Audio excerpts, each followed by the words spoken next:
have high ammonia, to some extent too, you may begin to see a little bit of increase in the level of pH. This is something that I observed in so many cases, especially from ponds where you have fishes in there already. Most of the time, you see the ammonia level be a little bit on the high side. Also with the pH. Now, and here, the lower the pH, the better. So, like you said, it's always good when you have a lower pH. Now, the unionized ammonia concentration of 0.4 to 3.1 within 96 hours has been shown to be very toxic to catfish, while lower concentration depress growth rate. So, if you have very high level of ammonia, of course, you just see that the fishes won't do well and the mortality will be quite high. It destroys the gates of the fish before they lead to death.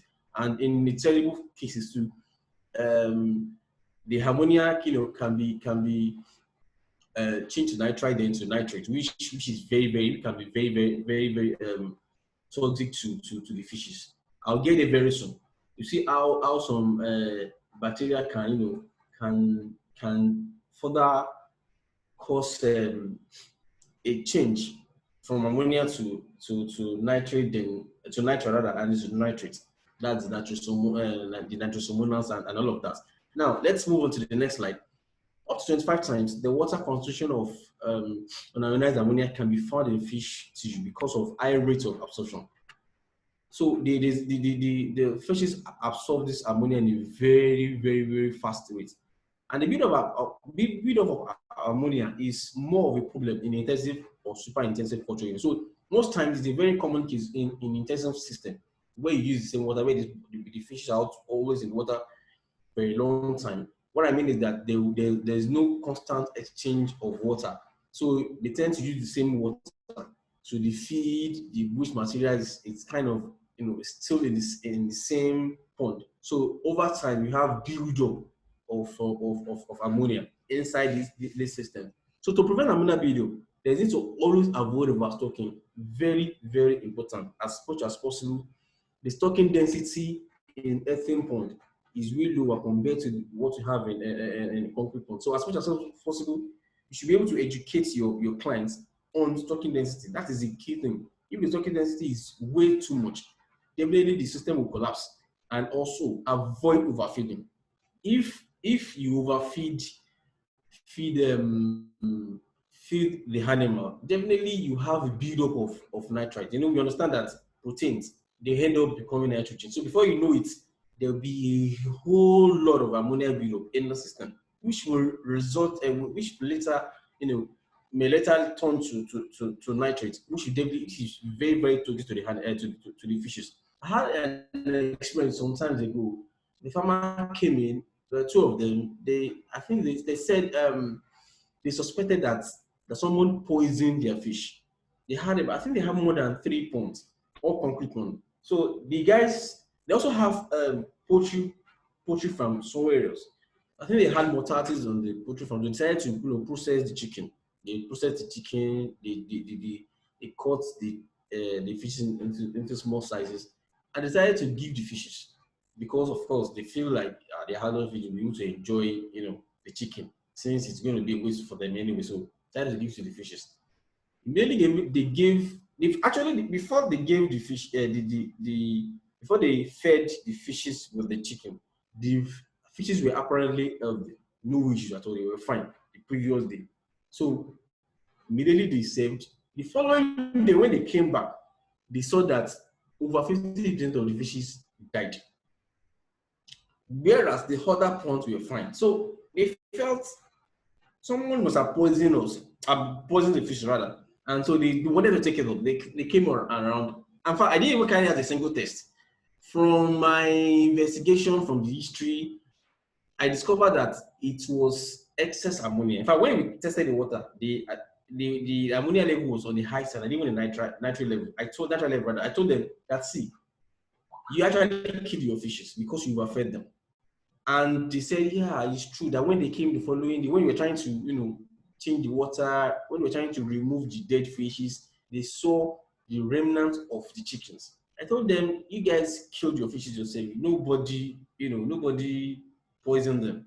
So they learned their lessons that day. So what I'm not trying to say is that we should as much as possible, let our clients know that you don't overfish feed or overfish feed. Once you do that, you are endangering the lives of that species, especially if they're in the closed system. So as much as possible, they should watch the quantity of feed they give the fishes. What's the quantity of feed they give the fishes at every point in time, because this will definitely lead to ammonia buildup. So where level of ammonia is high from the source, such water samples should be passed through filters containing activated charcoal for proper absorption before using fish hatchery. Yeah, like I said, if you after testing your water, you discover that the ammonia level in the water is quite high. It happens too, especially depending on the location of such ponds and such bowls or streams or water. So it's advisable that if you want to use the water to hatch, you can use activated charcoal. There's a way you can get a clothing bag, kind of put the activated charcoal inside the bag and immerse in the tank. This will, as much as possible, help to absorb the ammonia level. That is for hatchery. Anyway, that is for hatchery purpose. So because that is which means the water is from the source. So we want to reduce the ammonia level before we start using the water to hatch. So that's what we advise farmers to do before they use the water to hatch. But most times it is very, very, very, very rare. It's not so common for you to have high level of ammonia from the source, from the bowl. It's not something that you see every day. Now let's move to nitrite. Now, by the process of biofiltration, some bacteria convert ammonia to nitrite. I talked about this earlier, which is quite taught. And further convert nitrite to nitrate.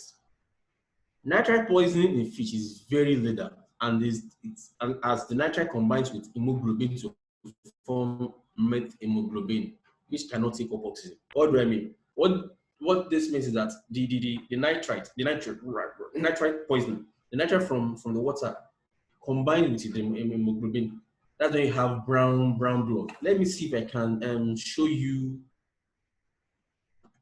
a particular image that I have. Maybe later I'll try and show us later. I'll find it. I won't waste our time first. There's a particular picture I have where you have the normal blood and then the brown blood. It's usually very dark in color. I'll try and get a picture after writing up my presentation. So of course, when you have methemoglobin, there will be apoxia. The fish will not be able to. The red blood cell will not be able to pick up oxygen. So before you know it, that can lead to 50% mortality. That's the one we call lethal dose 50, LD50.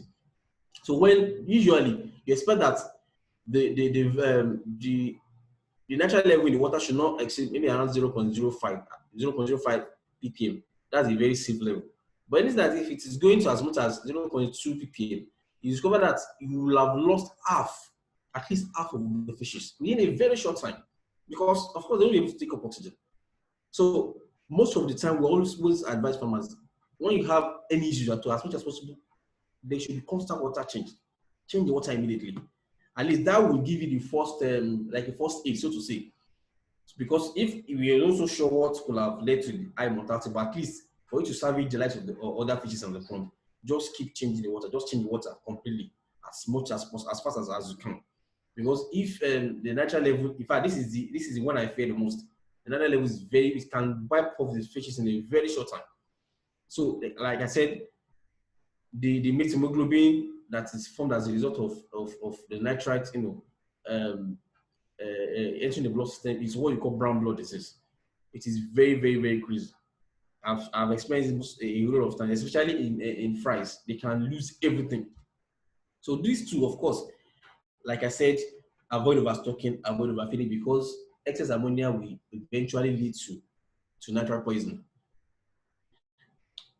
Now, the first step to correct this condition is an immediate change of water. I said that earlier. Change the water as fast as you can before the use of salt, based on the principle of commutative inhibition of nitrite at the gill epithelium by chloride ion. There's a way the chloride ion in the common salt, there's a way to compete with the nitrite. So as much as possible to prevent the uptake of the nitrite by the gills. So that is even if you have changed the water So the use of sodium chloride can limit the uptake.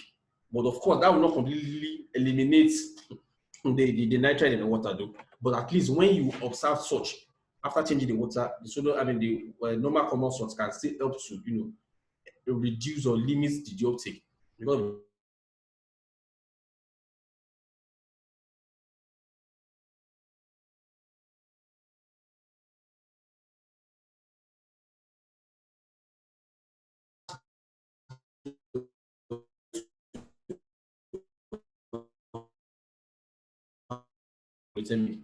the higher the water temperature, the lower the level of dissolved oxygen.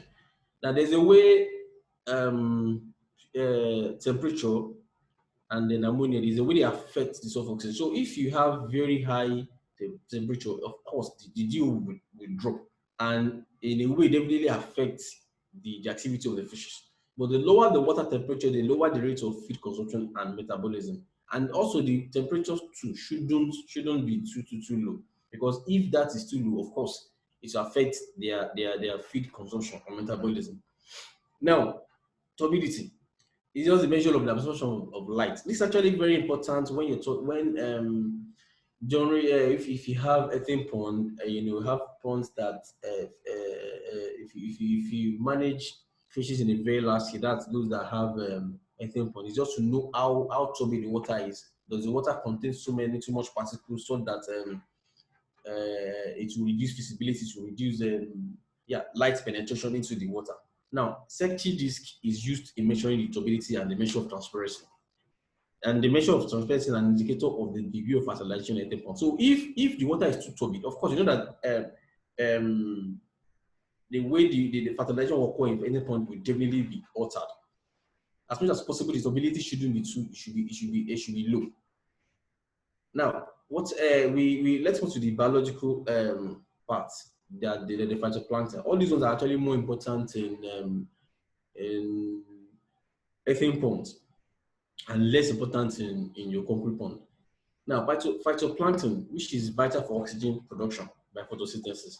There's a way during photosynthesis, there's a way they release oxygen. So that way, in that way, releasing the oxygen will definitely increase the dissolved oxygen, especially when during the day when there's increase in activity in the pond. That's when we have a photosynthesis taking place.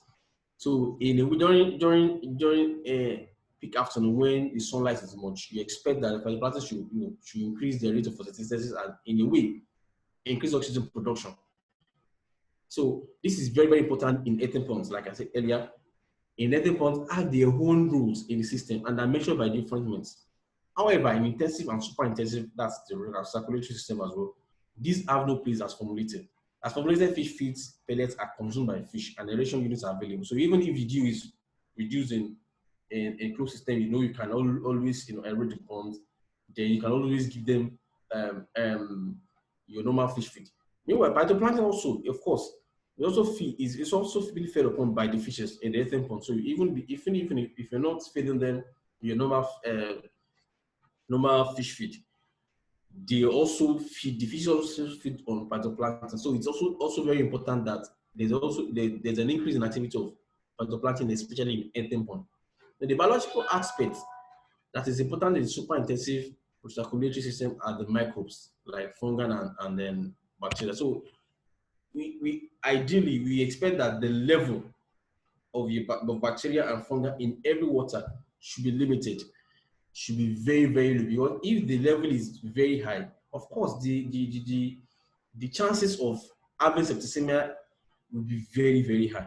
So in fact, some water when some farmers bring in water samples and we check the water microbial and from the source, water samples with very high level of microorganisms, the bacteria and fungi, are always advised to pass through microfilter, so that at least to a large extent that will reduce the bacterial load in the water. I've experienced this a lot of times. If a farmer came in at a point in time, he said the fishes do die a whole of time, maybe a few days after action. Okay, we ran the test. After running the test, we observed that the bacterial level in the water was too numerous to count. Okay, fine. We advised him, you know what, your water chemistry looks fine. But as much as possible, try and get a filter and pass the water through the filter and let's see what will happen. And in fact, it was one that called him. He said he noticed a massive improvement.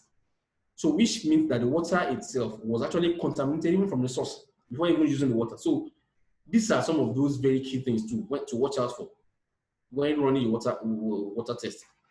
Some too do use a UV radiation to reduce the level of microorganisms. There are some farms that some of my bosses used to control for back then. They have this equipment. They use UV to reduce the level of contamination in the water. And usually when they test the water before UV and after UV, you see a whole lot of differences. You see huge difference, huge gap between the two, which means it actually works. So these are just some of the statistics we've done in the past. So this slide is just showing us total ammonia. Now, if you look at this slide, the picture on the left, the color is quite deep. So if you check this thing, if you read this under ELISA, or the optical density